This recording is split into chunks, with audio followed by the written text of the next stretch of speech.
And this afternoon on KGW News at 4, a 19-year-old father appeared in court today facing a murder charge in the death of his 4-year-old son. Officers say they found the boy unconscious and that he had suffered significant trauma. That's our top story here at 4 o'clock. The suspected killer pleaded not guilty in court today. And that did not sit well with the victim's family. It got emotional in front of the judge and boiled over outside of the courtroom between the families. Let's bring in Mike Benner from outside the Justice Center who witnessed it all today. Mike.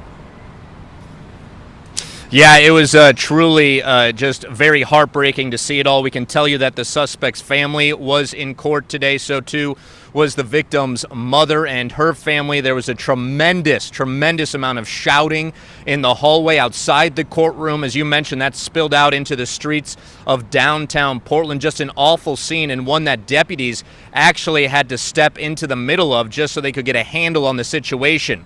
And at the center of all of this is this little boy, Jordan Clay, just 4 years old. How cute is he?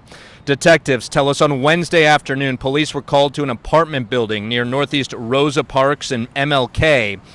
They found little Jordan unconscious and suffering from what they called significant trauma.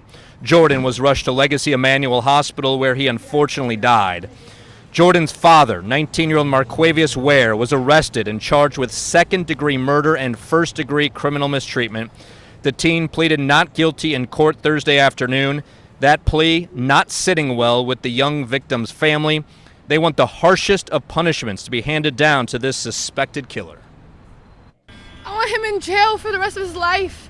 If you can't tell, he's a menace to society. You want to hurt somebody, but you know you can't, because we got to leave it in God's hands, number one, and we got to live in the justice hands. All right, little Jordan's mom and her family say he had been with his dad for the last month or so. Family had been trying to get him back because they felt he wasn't getting good care.